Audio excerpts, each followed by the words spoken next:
هاي،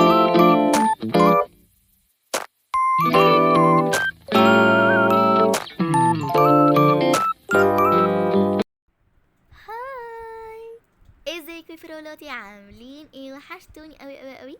في فيديو النهارده يا فراولاتي هوريكم جوله في البيت بتاعي. بس قبل ما نبدا الفيديو فراولاتي مش عايزاكم تنسوا اللايك والشير وسبسكرايب عشان يوصلكم كل جديد. ويلا بينا نبدا الفيديو فراولاتي. طبعا يا فراولاتي انا قلت لكم من كام يوم كده، قلت لكم اعمل البيت بتاعي في الفيلا ولا في بيت النجوم. انا شفت كله اختار الفيلا، فطبعا انا خلصت الفيلا بجد، شكلها تحفه هتعجبكم.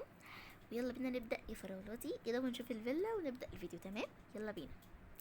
يلا بقى ندخل الفيلا عشان بجد متحمسه قوي اوريها لكم. دخلنا يا فراولاتي. طبعا انا دخلتها من الباب. بص بقى، حاطط ايه؟ الزرع هنا، وهنا حاطط الكلب بتاع حاطط البيت بتاع الكلب. وهنا المكان ده يا فراولاتي. هنا بقى ايه؟ الجزامه دي حاطط فيها الشوزات. وهنا حاطط المرايه دي عشان لما تنزلي فوق تروحي في مكان تشوفي الطقم كده بالكامل. وهنا مكان للكتب، يعني تقري فيه كتب وكده. تعالوا بقى ندخل على المطبخ عشان بجد المطبخ شكله حلو قوي. بصوا بقى يا فراولاتي، المطبخ. هنا حاطط طبعا الاطباق، وهنا حاطط الكوبايات. والصراحه انا عاجبني المطبخ بتاع بيت الكيوت، يعني من ساعه ما صممت فيها بيوت قبل كده عجبني كده، وحاسه ان فعلا المطبخ شكله حلو كده فاخترته يعني. والتلاجة برضو شكلها حلو. بصوا بقى يا فراولاتي، انا حطيت السفرة هنا علشان طبعا مفيش مكان هنا، ما ينفعش كنت احط السفرة في ناحية البتاع ده اللي هو المكان بتاع الجزامة. لا، حبيتش احطها هناك، فقلت احطها هنا جنب الريسبشن. تمام. حطيت 4 كراسي كده وترابيزة كيوت وطبعا يا فراولاتي كل حاجة انا مستخدماها في البيت ده مجانية، يعني مفيش حاجة بفلوس. يعني لو في حاجة بفلوس يا فراولاتي، هو مثلا الزرع، الساعة دي، اللابتوب، حاجات بسيطة يعني انتوا تقدروا تجيبوها يعني عندكم عادي. تمام. وده الكلب بتاعي ميكو. يلا بقى نكمل. هنا المكان ده يا فراولاتي نقعد فيه نشرب فيه قهوة كده، يعني ايه، حطيت كده كرسي ده عشان نقعد فيه يعني كده، فاهمين؟ هنا بقى يا فراولاتي حطيت الكرسيين دول. تمام. وغيرت طبعا الالوان.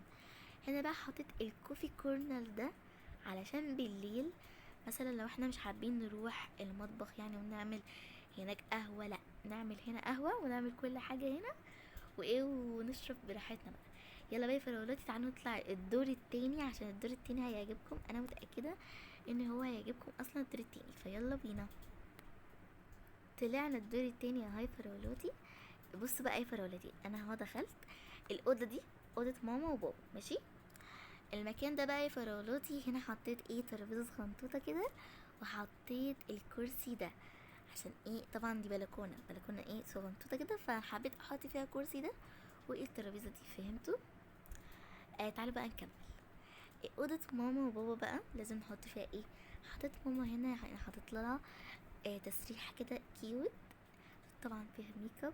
هنا حطيت لها تلفزيون، وهنا حطيت لها سرير، وحطيت لها كمان الدولابين دول. تمام. تعالوا بقى نكمل. هنا الحمام يا فراولاتي، طبعا الحمام ده مجاني، يعني كل حاجه مجاني فيه. هنا بقى غرفه لارا. غرفه لارا حبيت احطها هنا عشان ده الدور التالت في الغرفه بتاعتي. يا لهوي منظرها حلوة قوي، هتعجبكم جدا انا متأكدة. يلا بس نكمل. دي غرفة لارا فراولاتي. يلا بقى نطلع الدور التالت ونشوف الغرفة بتاعتي. اوكي يلا بينا. يا فراولاتي، طبعا انا طبعا دخلت اهو من الاسانسير. يلا ده بقى الدريسنج ده فعلا اوضه احلامي. اوضه احلامي ان انا يبقى عندي الدريسنج الكبير قوي ده، وفي الهدوم الكتير قوي دي. طبعا الهدوم كلها دي هلبسها، يعني الهدوم دي كلها اللي انا بحبها، فعشان كده حطيتها. اوكي. طبعا الشرابات، يعني بص انا مقسمه كل جزء، جزء للكوتشي، جزء للشوزات، وجزء للشرابات، وجزء للشنط، جزء للحلقان. يعني بص حاطه هنا حلقان، وهنا حاطه اكسسوارات وكده. وهنا بقى فراولاتي حاطه الكمبيوتر ده. تمام. وانا عارفه ان انا حاطه الكمبيوتر في شقه التصوير، فحبيت احط هنا. ممكن ساعات ما احبش اروح الشقه وانزل واخرج، لا ممكن ايه اصور هنا بسرعه كده على طول. وهنا في الوقت حبيت احط الخيمه دي عشان شكلها كيوت كده عجباني ولايقه مع الغرفه. تمام. يلا بقى. دي فراولاتي المكتب اللي انا ايه هكتب فيه كده الحاجات يعني. هنا بقى فراولاتي السرير بتاعي، وهنا التسريحه الصغنطوطه دي، وهنا يعني حطيت البتاعه دي عشان ايه تصريحات بقى وكده. وكده يا فراولاتي كده كده يا فراولاتي الفيديو خلص. يا رب يكون عجبكم. ولو انتوا عايزين تعرفوا اي حاجه انا جبتها منين اكتبوا لي تحت في الكومنتات. وبس كده، بحبكم قوي وباي باي.